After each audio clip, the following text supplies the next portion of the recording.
안녕하세요. 자유의 반복 영혼의 철학자 니체의 명철철입니다. 오늘은 뜻에 반하는 행복에 대해서 저번 시간에 초인의 자세에 이어서 계속하도록 하겠습니다.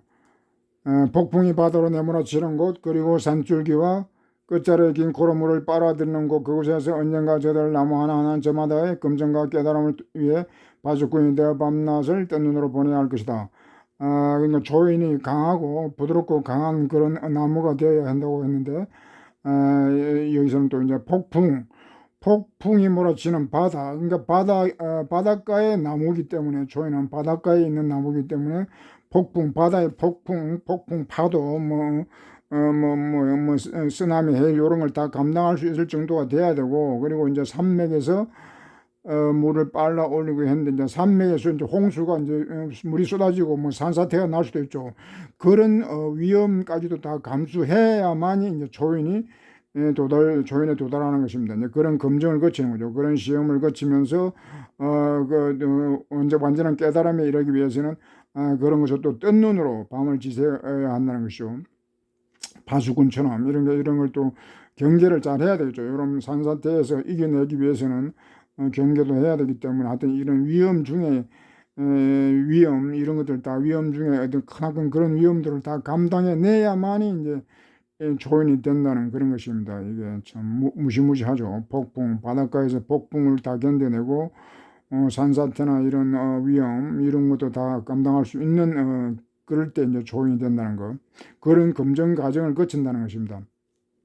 저들 나무 하나하나 과연 내 부요 이것인지, 내 혈통을 타고났는지, 끈질긴 의지의 소유자인지, 이야기할 때마다 감옥한지, 주문으로서 받을 만큼 마음이 넉넉한지가 확인되고 검증되어야 한다. 그리고 이제 내 부류, 내 혈통이 한다, 이런 것이 육체적인 그런 것이 아니고, 이제 사상적으로 조인의 철학이 확고한지, 그런 것을 이제 검증되어야 된다는 것입니다. 그리고 의지의 소유자인지, 끈질긴 의지인지, 의지라고 하면은 권력 의지라고 하는 것은 의식적 의지랄지라도 이제 권력 의지 속에 다 들어가는 거니까, 이성이라고 하는 것도 이제 육체의 이성, 어떤 니체는 이제 정신과 육체 이렇게 분리한다고 그러면 이제 육체를 좀 더 강조하는 그런 거기 때문에, 이런 이성적인 의지, 이런 것들은 다 이제 권력 의지에 다 들어간다 하겠습니다. 그러니까 강력한 권력 의지의 소유자인가, 그리고 뭐 이야기할 때도 감옥하다. 그러니까 이야기할 때도 요 말이 좀 애매하긴 한데, 뭐 이야기의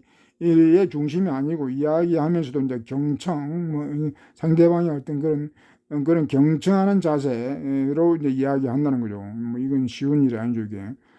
감옥한지. 그리고 이제 이것도 말이 좀 애매한데, 줌으로서 받을 만큼 마음이, 그러니까 줌으로서 이제는 태양과 같이 모든 것을 일방적으로 주는 그런 존재이기 때문에, 줌에도 불구하고 보통 사람들은 주게 되면 이제 그것도 뭔가 상실감, 허탈감을 가질 수 있는데, 니체는 주었음에도 불구하고 받은 것처럼, 그러니까 받을 만큼, 그러니까 받은 것처럼 그렇게 많은, 주고도 내가 받은 것으로 생각하는 그렇게 마음이 넉넉한지, 이런 것들이 이제 돼야 조인이 된다고 하겠습니다. 이런 검증을 거쳐야 된다. 그러니까 조인이라는 것이 그렇게 간단히 되는 게 아니죠. 자기 검증할 수도 있고, 이런 어떤 객관적 기준들이 다 있다는 것입니다. 조인이. 저들 나무 하나하나가 과연 언젠가 나의 길동무가 되고 자라두서와 함께 더불어 창조하고 축제를 부릴 자, 모든 사물의 보다 충만된 완성을 위해서 내 의지를 내 서판에 써놓을 수 있는 자가 될 수 있는지, 여기까지 이제 검증을 거쳐야 된다는 것입니다. 그러니까 나의 길동무가 되고 같이 더불어 창조, 그러니까 조인의 길은 혼자 갈 수 있는 길이 아니고, 혼자 될 수도 있는 길이 아니기 때문에 같이 창조라는 것은 이제 조인의 길을 가는 거, 완전히 새로운 전인미답의 길을 가기 때문에 창조하는 자죠. 창조. 근데 그걸 반드시 공동체를 이루고 더불어 함께 해야 된다는, 그런 이제 축제를 벌인다. 인생이 이제는 이제 조인의 길이 고행이긴 하지만 또 동시에 축제를 벌일 수도 있는 자. 사물을 보다 종만한 완성을 위해서 내 의지를, 이 사물의 완성, 니체는 이제 완전주의라고 하는데, 덜 완전과 더 완전이죠. 완전이라고 해도 덜 완전과 더 충만한, 좀 부족한 완전, 이런 식으로 이제 요 완전이라는 개념을 니체는 완전히 바꾸는데, 뭐 어떤 그런 절대적인 일반적인 그런 완전 개념이라보다도 니체가 생각하는 거는 어떤 그 스피노자 영향도 있는 것 같은 하여튼 이 자연 세계는 일단 완전한 것입니다. 자연 세계의 모든 사물이니까 자연 세계의 모든 것들은 뭐 생명들 이런 것들은 다 나름대로 다 완전한데 또 더 완전하게 할 수 있다는 것입니다. 그렇게 하기 위해서는 니체는 이제 나의 의지를 내 습관에 자기 습관 나의 의지 습관이니까 진심이죠. 진심 이런 가치를 갖다가 새겨낼 수 있는 게 자기 철학, 자기의 도덕, 자기의 사상이 있는지 요까지가 이제 그러니까 일반 보편적인 어떤 그런 조인이면 어떤 보편적인 사상, 보편적인 철학이 될 수도 있는데 그 외에 그리고 동시에 나의 이제 개인의 자기 개인의 어떤 사상, 철학 그런 습관 또 습관을 갖다가 쓸 수 있는 그런 자가 되어야 된다는 것이죠. 요게 어렵죠. 자기의 습관, 자기의 도덕, 자기의 진선미를 갖다가 창조할 수 있는 거, 요게 대단히 어렵죠. 그렇게 되기 위해서는 초인의 철학을 갖다가 터득하고 난 연후에 나중에 해도 그거는 뭐 늦지 않을 것입니다. 하여튼 나의 철학까지도 완전하게 새롭게 확립할 수 있는 기존의 어떤 그런 질서가 아닌 전인미답이 길어버렸으니까 완전히 다른 어떤 그런 철학을 갖다가 창조할 수 있어야만 이제 초인이라는 것입니다. 그런 자를 위해 그리고 같은 자들을 위해 나 자신을 완성해야 한다. 그런 자들 이제 조인 나무들 이제 조인 세상 조인을 위해서 그리고 나 자신은 그 니체도 아직 나 자신을 완전하게는 완성하지 못했다는 거죠. 그게 이제 영혼회귀 사상 요걸 가지고 완전히 제대하지 못했기 때문에 이제 이렇게 말하는 것입니다. 나도 이제는 완성해야겠다. 그래야 나의 행복을 마다하고 나 자신을 온갖 불행에 내맡기라는 것이다. 나의 마지막 검증과 확인을 위해서. 그러니까 이제 행복도 요 제목이 이제 뜻하지 않는 행복인데 행복을 이제 마다하고 뿌리치고 나 자신의 불행 속으로 다시 불행 속으로 뛰어들겠다. 더 고통을 감수하겠다는 것입니다. 이 조인의 길이 계속 불행과 고통 거의 지옥 훈련하듯이 그렇지만 또 축제 고통과 축제가 이렇게 아까 축제했죠. 축제를 벌일 수 있으면 축제를 벌이면서 또 이렇게 나아가는 거예요. 나의 마지막 검증과 확인을 위해서 진정 나 떠나야 할 시간이 되었구나. 이제 떠나야 할 이제 영혼회귀를 맞으러 영혼회귀와 이제 정면 승부를 하기 위해서 할 시간이 되었다. 나그네의 그림자와 더없이 길었던 체류와 더없이 고요했던 시간 이들 모두가 내게 때가 무르익었다고 말하지 않을 까 그러니까 이제 때가 되었다. 이제 영혼회귀에 대해서는 앞에서도 뭐 이렇게 짬짬이 나온 것 같은데 그 전에 2부에서 보면 2부에서 요 대사건에 대한데 그 요령은 때가 무르익었다. 그 때가 무르익을 대로 무르익었다고 부르짖었다. 무엇을 위해 요런 때가 되었다. 요런 얘기 2부에서부터 이런 얘기가 나옵니다. 이런 내용이 나오는데 요 때가 이제 영혼회귀를 갖다가 받아들일 때가 되었다는 거. 영혼회귀를 갖다가 실천할 때가 되었다는 거. 이제 그걸 말하는 거죠. 그러니까 미리 예고를 했죠. 예고를 했기 때문에 이제는 더 이상 미룰 수 없다는 것입니다. 말하지 않았던가. 고유한 시간에서 2부가 있는데 거기서도 나온 말입니다. 바람이 열쇠구멍으로 불어와 내게 오라 했고 문은 교활하게 열리면서 내게 가라 했다. 요거는 그 예언자에서 그 악몽 꾸면서 예언자 저번에 예언자 할 때 그래서 악몽에서 이제 그 뭐 귀신들이 나와가지고 막 문을 열어 제끼고 막 그런 적 있죠.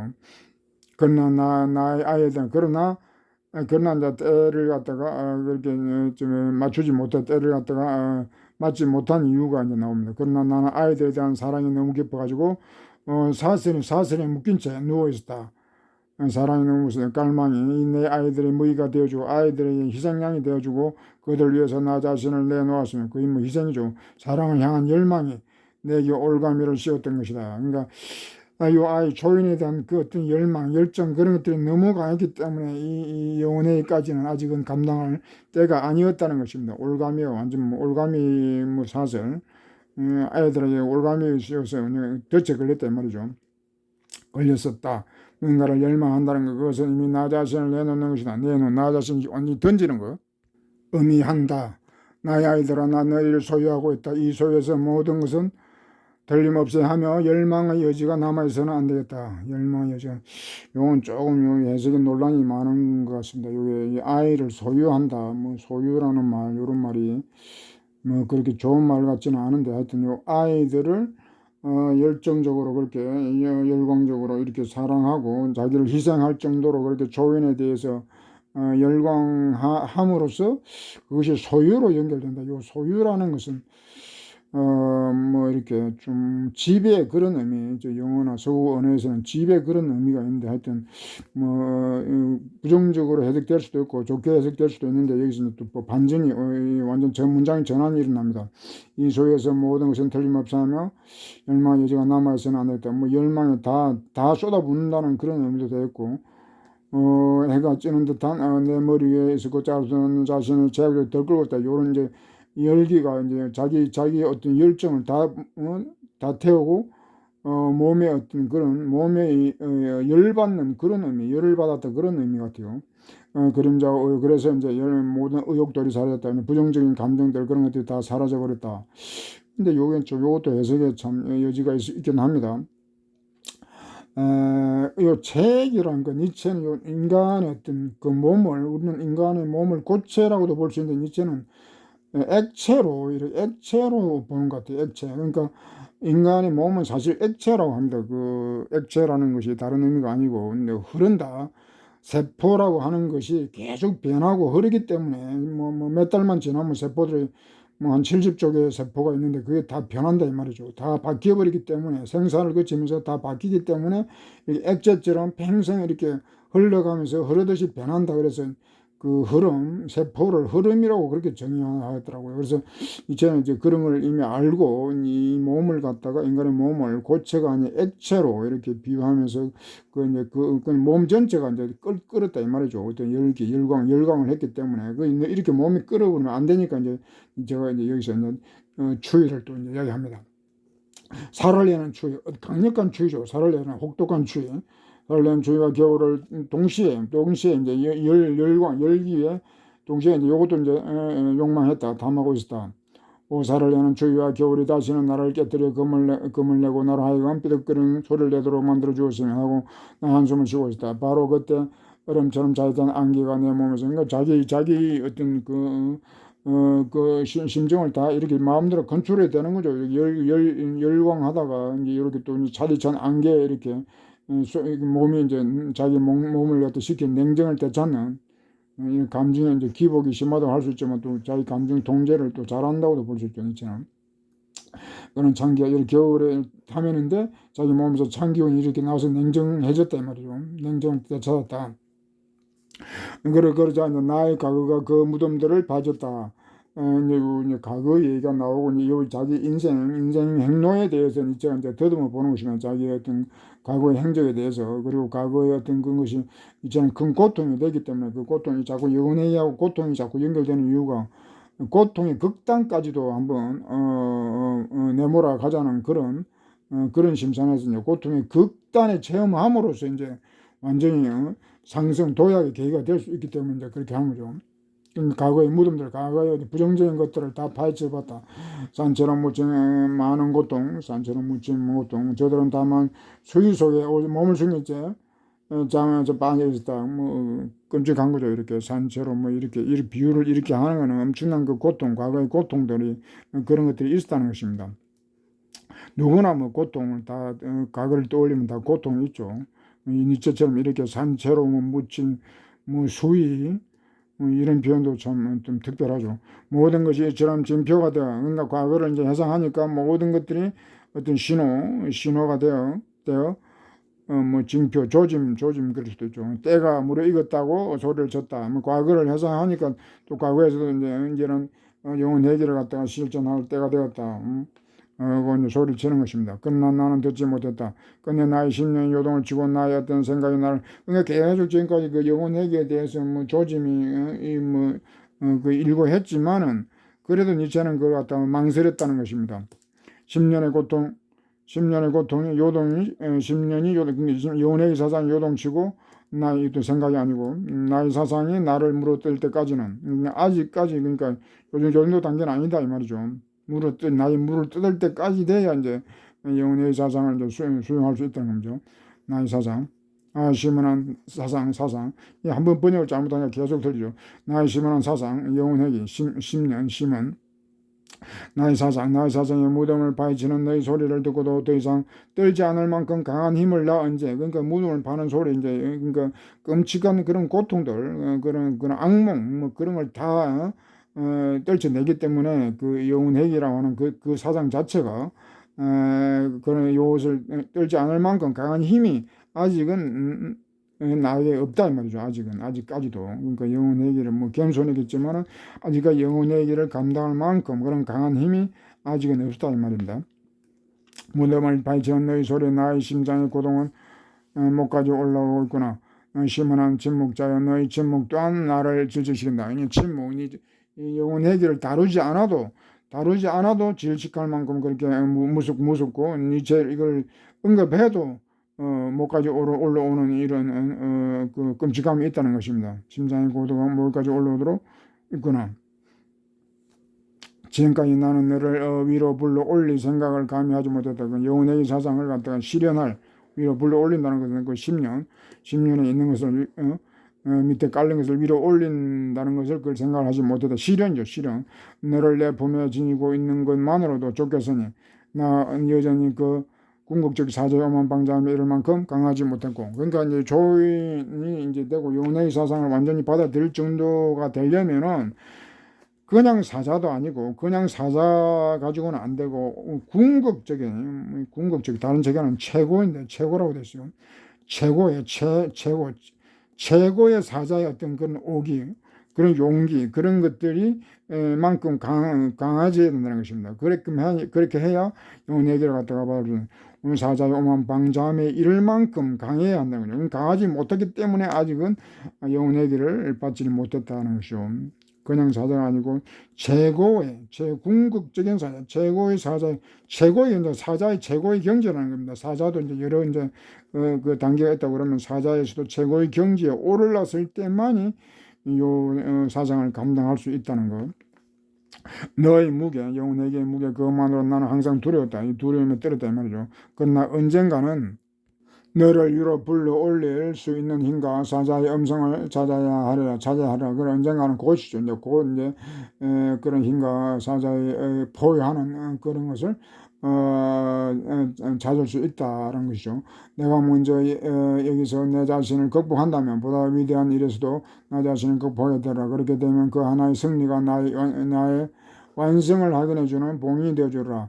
여기서 이제 영혼의 사상을 이제 완전히 그걸 수용해서 극복한다면은 어떠한 그보다 더한 어떤 위례에서도 극복하게 된다는 겁니다. 그러니까 영혼회귀 요만 가지고 또 완전히 끝난 게 아니죠. 니체 초인이라고 하는 것이 무한한 그런 길이기 때문에 여기서는 끝이라는 게 없죠. 그러니까 보다 더 위대한 이제 또 도전할 수 있다는 것이죠. 더 도전할 수 있다는 요런 이 승리가 영혼에게 승리면 자기의 완성을 갖다가 보정해 준다는 거예요. 거의 마지막인데 니체는 이 마지막이라고 하는 것이 사실상 초인에게는 그런 것이 없기 때문에 마지막에서는 또다시 또 시작해야 되고 하기 때문에 승리가 완성을 보증해 준다. 그러나 일단 영혼회귀를 극복하는 것으로 일단 하나의 큰 승리다라고도 할 수 있겠습니다. 그런 동안 나 미제의 바다 위를 떠돌려 그런 동안부터 저 구면 좋은 우연히 내게 아침을 하는구나. 앞을 내다보고 뒤를 돌아보지만 아직도 끝은 보이지 않고 끝이 없던 무한하다 이 말이죠. 그러니까 이제 우연이라는 말이 갑자기 나왔는데 이 우연과 그 영혼에게 하나 이 사상을 알기 위해서는 이것이 복잡한 이유가 여러 다른 개념들하고 이 연관성 이런 걸 다 밝히고 그걸 또 알아야 되기 때문에 또 상당히 그래서 어렵다는 것입니다. 우연이라는 게 나오는 거죠. 그러니까 이 영혼에게는 결정론적인 어떤 그런 요소도 있지만 또 우연이라는 것입니다. 인생은 이제는 우연이라고 하는데 진화론 같은 경우에도 모든 것은 다 우연이라고 얘기하죠. 니체는 우연과 필연 이것을 다 이제 적용하는데 이제 우연을 좀 강조한다고 볼 수 있습니다. 인생은 모든 것이 우연이라는 것은 결정된 것 없다. 그리고 미래에 대해서도 알 수 있는 것은 아무것도 없고 미래에 대해서도 대단히 불투명하죠. 예측할 수 없기 때문에 불안할 수 있고 위험할 수 있고 하여튼 엄청난 부담을 안겨주는 것도 사실이지만 그렇기 때문에 또 그에 대해서 또 축제가 될 수 있죠. 우연이라고 하는. 그래서 놀이하고도 또 연결되는데 인생이라고 하는 것은 이제 기본적으로 우연이 모든 것에서 작용하기 때문에 위험과 어떤 그런 재미 이것이 동시에 다 이제 상존하고 있다는 것입니다. 바다, 미지의 바다, 조인의 길은 바다에 비유해가지고, 그는 이제 여기서 또 우연히 아침을 한다 이 말이에요. 우연의 아침, 그 우연의 어떤 행운 그런 의미로 받아서 우연 속에서 어떤 행운도 이제 온다. 그러나 앞들 보지만 끝도 없는 그런 망망대해라는 것입니다. 우연에 대해서 요에 대해서 많이 또 깊이 탐구할 필요가 있습니다. 우연이라고 하는 것이 과연 뭔지. 우연이면은 우연이기 때문에 인간에게는 어떤 그 재량권이 주어지는 거죠. 모든 것이 다 결정돼 버리고 그러면 인간이 할 수 있는 거 아무것도 없고 과거의 신이 과거의 중세는 이제 그 신결정론 모든 것이 그때는 우연이라는 게 존재하지 않죠. 우연이라는 것은 이제 근대 이후 철학에서 우연이 이제 집중적으로 다뤄진 거는 근대 이후라고 봅니다. 근대 이후. 근데 뭐 아마 니체가 본격적으로 이 우연에 대한 찬미는 니체가 거의 본격적으로 하지 않았나 생각됩니다. 그 전에 어떤 그런 철학사에서는 이 우연이라는 것은 거의 무시되고 필연, 이런 걸, 법칙론, 이런 걸 주로 이제 보편, 이런 것들을 주로 했는데 하여튼 니체는 이 우연이라는 것을 대단히 강조합니다. 우연. 그러니까 모든 것이 다 우연이 되면 안 되죠. 우연에 대한 니체는 또 우연을 또 모아서 또 필연화시키고 인간이 그런 무질서, 우연은 무질서와도 관련된 무질서 혼돈 속에서 인간은 살 수 없기 때문에 우연을 또 질서화하는 거, 체계를 잡고 하는 그런 것도 또 필요하죠. 동시에 결전의 시간이 아직 오지 않았다. 결전 시간 이 영혼회귀하고 이제 한 번 하는 거죠. 결정은 아직 오지 않은 것이다. 아니면 방금 왔는가? 그런데 방금 온 건 아닌가? 진정 나를 에워싼 바다와 생이 어마하게 그러면서도 아름답게 나를 바라보고 있구나. 그게 생이라고 하는 것이 위험, 뭐 어마하다, 엄중하다, 뭐 엄침하다. 그런 게 다 있죠. 바다 속을 알 수 있고 알 수 없으니까 조인의 그런 것은 우연, 예측 불가했던 그런 것도 많기 때문에 어마하다는 거, 생 자체가 위험하다. 그러면서도 아름답게 나를 바라본다. 아름답게 나를 유혹한다는 거죠. 그러면서도 인생이라는 고통과 그런 쾌락, 안락이 동시에 다 있는 거니까 아름다움도 또 있다 이 말이죠. 내 생의 오염, 저는 앞에 두고 있는 행복이 이제 행복인데 저 행복을 강조하는 이유는 제목을 행복을 했고 이제 행복을 복이라고 했지만 다른 책은 행복으로 했습니다. 행복을 강조하는 이유는 이 행복이라고 하는 것이 또 영혼회귀와 대단히 또 밀접한 관련을 가지고 있습니다. 우리가 만약 고통만 있다고 그러면 영혼회귀를 갈구할 사람이 거의 없죠. 인생은 고통이 있는 반면에 동시에 또 그만큼 고통이 크면 클수록 그 행복, 기쁨도 더 크기 때문에 그런 것이 있기 때문에 인간은 영혼회귀를 희구할 수 있다는 것입니다. 그래서 이제 영혼회귀와 관련되기 때문에 지금 행복에 대한 얘기가 지금 계속 나옵니다.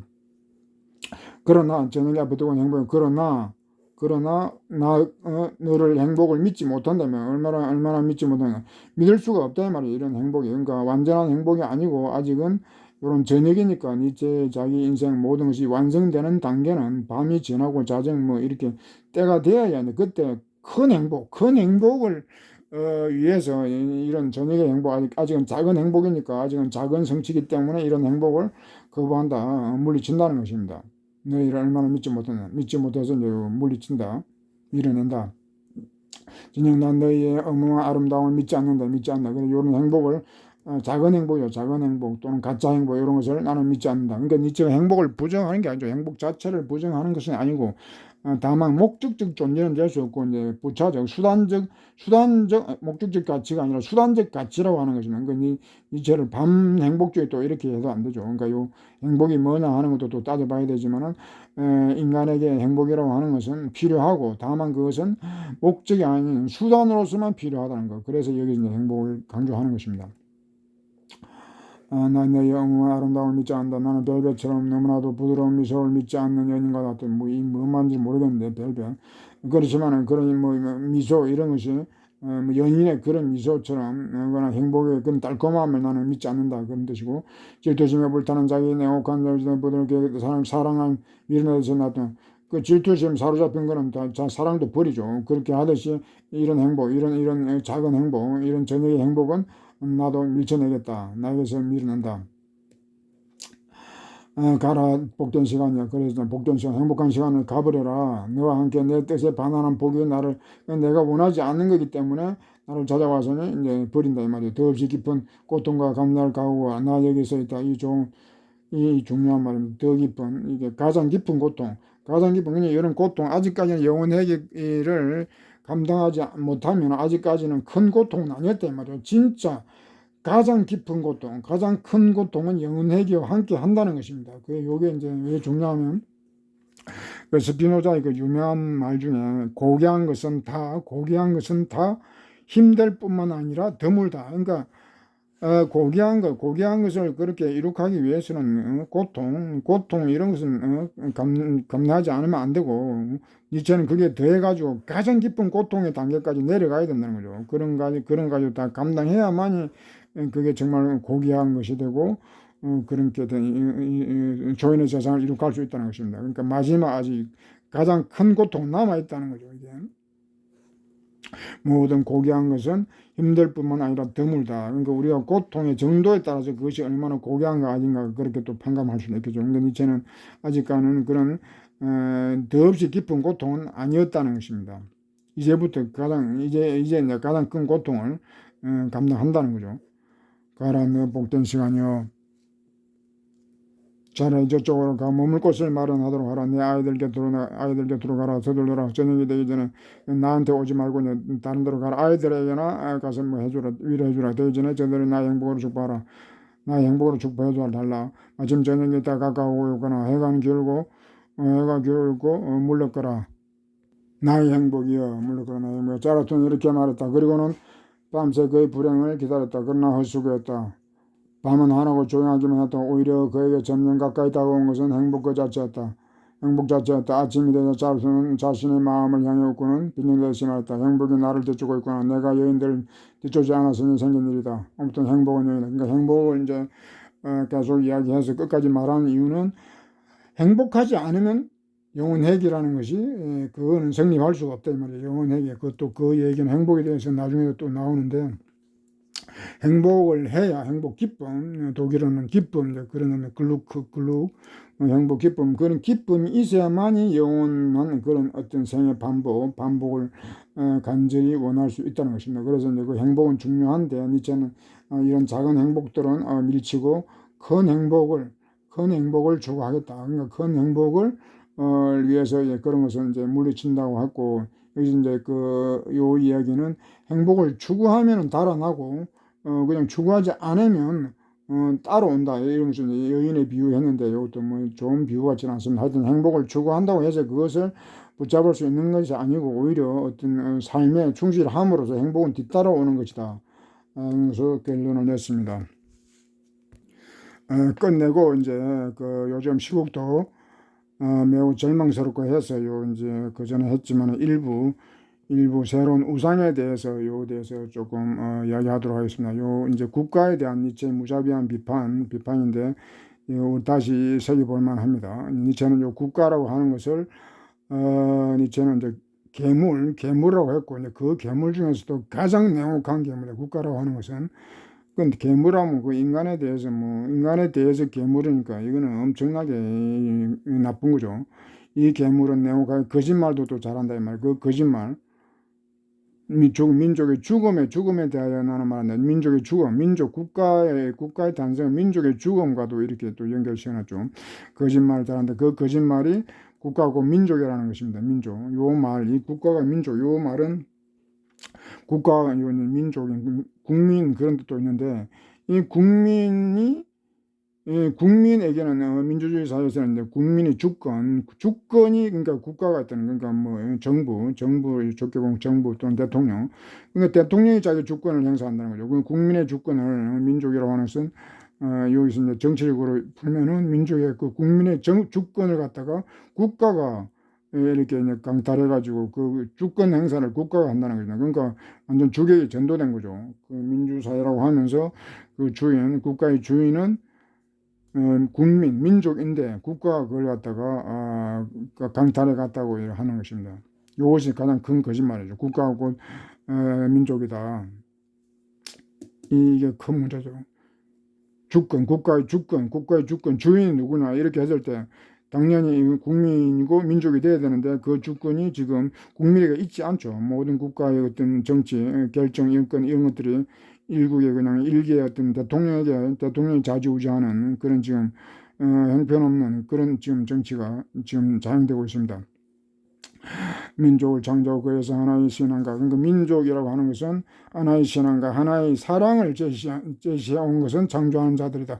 그러니까 진정한 민족이라고 하는 건, 제가 보는 민족이라고 하는 것은 하나의 사랑이 있어요. 민족의 사랑이라고 하는 것은 제가 강조하죠. 사랑이 없으면은 그것은 민족이 되지 않는 것은 동족이 되고 국민이 되고, 우리가 과연 얼마나 어디까지 사랑할 수 있는가, 그 민족 국민 구성원을 다 사랑할 수 있을 때, 그때 우리는 민족인으로서 어떤 국민으로서의 자격이 있다는 것입니다. 그 자격이고, 또 이제 하나로 이제 하나의 신앙이라고 해서 이것도 종교적인 그런 것은 아니고, 하나의 믿음, 신념, 그런 확고한 신념, 사상, 이런 것들이 있어야 된다는 거죠. 이런 것들이 있어야 민족으로서의 자격이 있는데, 우리에게 이런 사랑도 그렇고, 이런 하나의 어떤 신념, 신앙, 사상, 그런 것도 대단히 희박하거나 좀 뭐 잘못된 것 같습니다. 그래서 우리에게 과연 민족이라고 하는 것이 있는가, 하나의 민족이 있는가, 그 문제가 되죠.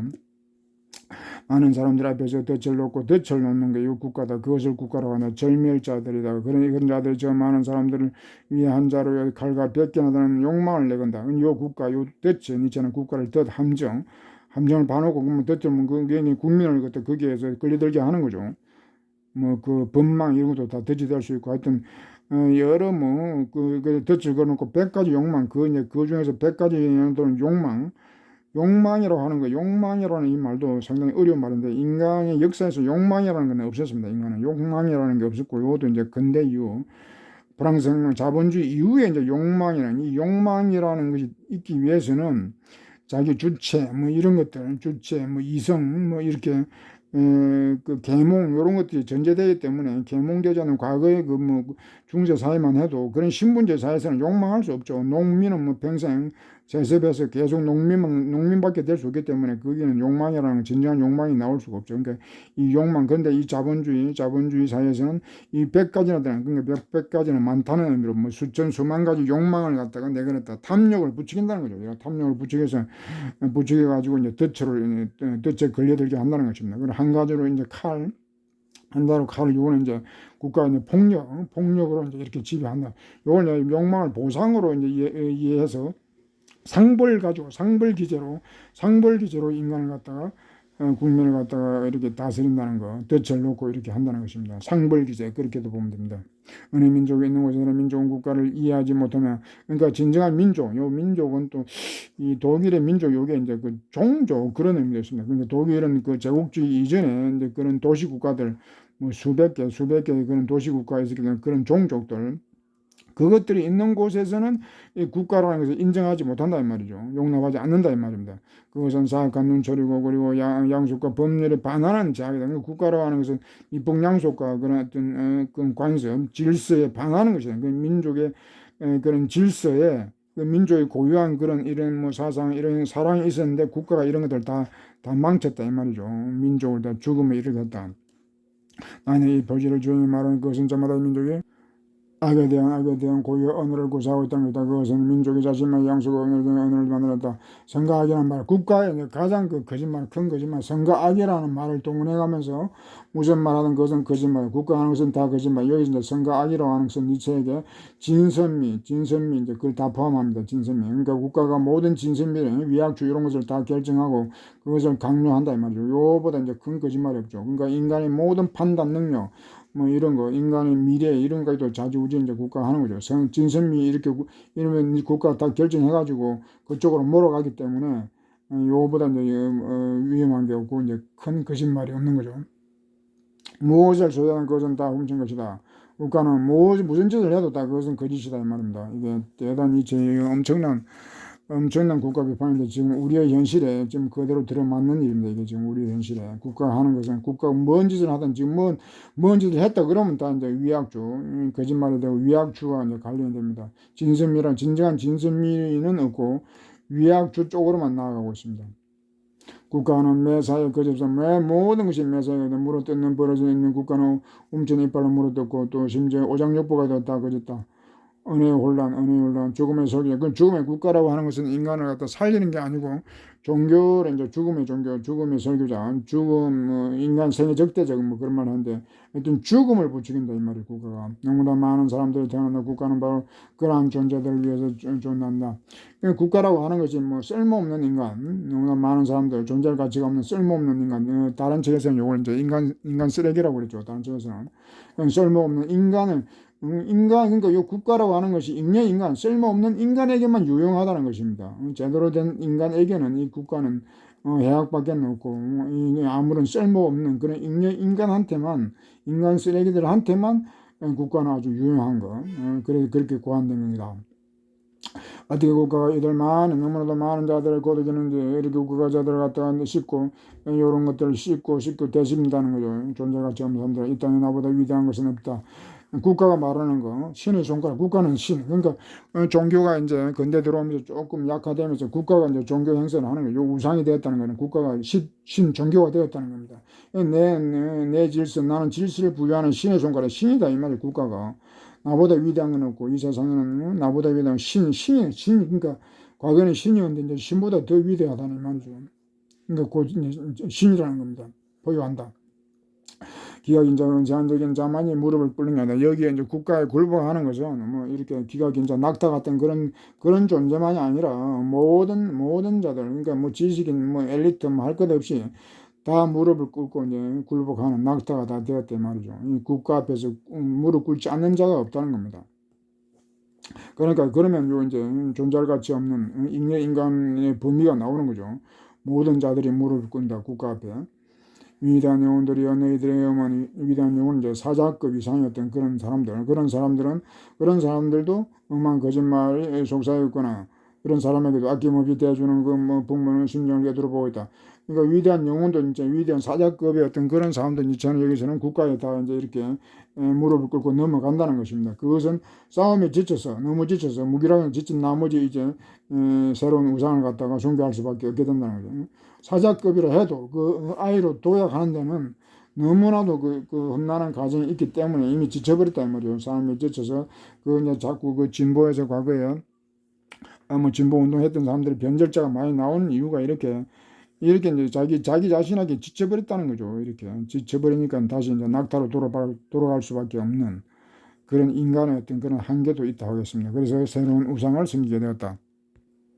국가라고 하는 새로운 우상은 주변의 영웅들과 영예로운 자들을 덜덜이 세운다. 그러니까 영웅들 이렇게 치켜 세우면서 덜덜이를 세워서 이제 자기도 양심이다 이렇게 이제 지고지선한 척 하는 거죠. 폭력을 주로 이제 행사하는 거기 때문에 그렇게 하면 안 되니까 이제 빛나는 영예로운 자들 국가 그런 것들 세워가지고 덜리를 세워서 이제 양심인 척 이렇게 한단 말이죠.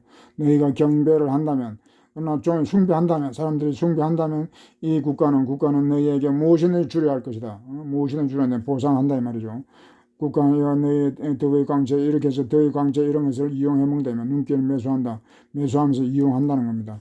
그러니까 국가요 이제 그 상벌 기사라고 그러는데 복종만 하면은 뭐든지 이렇게 준다고 이렇게 떠벌린다 이 말이죠. 뭐 실제 또 그렇게 하는 것도 있죠.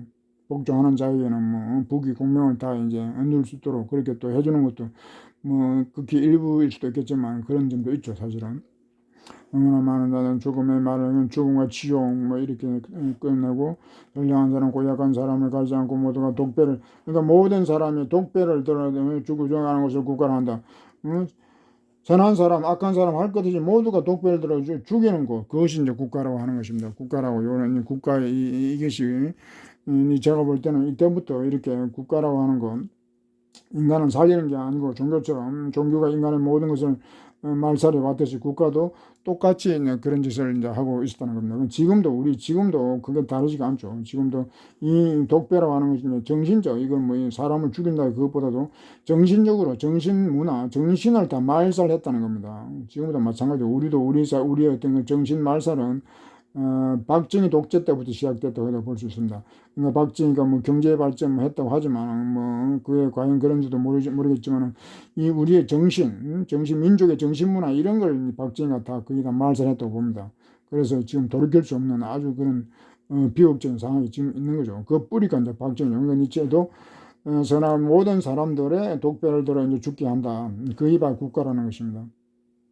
선량 고약한 사람 가르지 않고 자신을 상정, 자기 자신을 상정. 그러니까 국민도 없고 국민도 진정한 국민, 그런 주권 의식을 가지고 주권자로서 어떤 그런 정치적인 주인을 그런 실천하는 사람도 없고 민족 뭐 그런 의식도 없고 그게다가 이제 자기 자신마저도 상실하게 되는 거. 주체성 이런 게 없죠. 뭐 개인주의 뭐 이렇게 말하지만은 주체가 없기 때문에 개인이라는 것도 없는 거죠. 그러니까 개인의 다 상실, 개인을 다 자기 자신을 잃어버린 사람. 그럼 뭐 이거는 인간이라고 보면 뭐 국민도 제대로 된 국민도 아니고 민족도 아니고 자기 자신도 아니다 그러면 그건 인간도 아니라는 거죠. 국가가 그렇게 한다는 겁니다. 국가가 그렇게 인간을 만든다는 거죠. 독배를 들게 하고 자기 자신도 잃어버리게 만들면 자기 자신이 인간이 아니라는 거죠. 자기 자신까지 잃어버리게 하면 국가가 그렇게 해왔다고 하고 지금도 이제 그렇게 하고 있습니다. 모두가 자신의 목숨을 모두가 그래서 진짜 자신의 목숨까지 끊어가고 그리고 생이라 그러면서도 사람들은 이것이 삶이다라고 말한다. 그것이 국가라는 겁니다. 목숨을 끊어가면서 그러면서도 목숨을 끊어가고 그의 삶의 위협을 받으면서도 그 국가에 대해서 그에 대해서 비판적으로 그렇게 제대로 보지 못한다 이 말이죠. 존재가 전부다 저들은 창조한 자들. 그 니체가 요 이제 국가 비판하면서 니체가 이제 무정부주의잖아. 이거는 이제 또 논쟁이 되는 이유가 무정부주의가 뭔지에 대해서 그에 대해서 정의가 이제 쉽지 않기 때문에 니체를 무정부주의라고 단정할 수는 없는데 요 이제 반국가 반정부다 이렇게 보면 무정부주의라고 할 수도 있죠. 국가에 대해서 국가의 해체 없이는 국가가 끝나는 국가의 끝장 국가가 해체하지 않고는 니체는 그 조인의 세상이 올 수 없다 이제 이렇게 결론을 내고 있습니다. 무지개 이런 다리가 보이지 않느냐. 국가라 끝나는 곳에서 국가 끝장에 국가가 없어지는데 없어져야만이 조인 세상이 가능하다는 거죠. 국가에 대해서는 엄청나 이거 공격이죠. 국가를 완전히 부정하는. 그러니까 무정부주의도 오히려 더 센 국가를 완전히 부정하는 그런 니체의 강력한 의지가 있다는 결론에 나와 있습니다. 존재 가치가 국가가 없어져야 이제 존재 가치가 없지 않은 말이 좀 꼬가 나왔는데 인간다운 인간 세상이 온다는 것입니다. 좋은 세상이 온다는 거. 국가가 끝나는 곳에서. 이것도 이제 중요한 게 나오는데, 니체는 이제 그 국가라는 것은 근대 국가고 자본주의 국가이기 때문에 자본주의 국가니까 니체는 또 그에 대해서 당연히 반대할 수밖에 없어요. 그래서 니체는 조촐한 가난을 복이 있느냐 있고 찬미와 다른 제는 찬미됐습니다. 그래서 니체는 가난을 찬미하는 거죠. 조촐한 가난, 작은 가난. 뭐, 금수한 가난 그렇게 도 그런 뭐 자본주의는 부자가 되라고 하는데 이제는 그에 대해서 이제 반기를 드는 거죠. 오히려 가난을 선택하라. 가난하면, 그러니까 가난하다는 것은 소비하지 않는 거죠. 그러니까 소비하지 않으면 이제 자본주의에 반대하는 거죠. 생산을 하지 않는, 파업, 그것도 반자본주의 행동이지만은 사람들이 소비를 줄이거나 소비하지 않으면 자본주의는 그 자리에서 망하는 거죠. 그러니까 자본주의에 반대하는 것은 가난밖에 없다. 이제는 뭐 적극적인 대안을 제시는 하지 않았지만 이때 조촐한 가난 요 말 한마디로서 자본주의에서 완전히 반대했다라고 우리는 단정적으로 그렇게 볼 수 있습니다. 사실 오늘이 마지막 시간입니다. 마지막 80강을 이제 해가지고 끝으로 마무리하고자 합니다. 이제 뭐 니체가 하는 그 용기와 그 지혜 이런 것을 니체 철학을 통해서 우리가 큰 힘과 용기를 얻고 그 행운이 깃들기를 바라겠습니다. 그동안 여러분 수고 많았습니다. 감사합니다.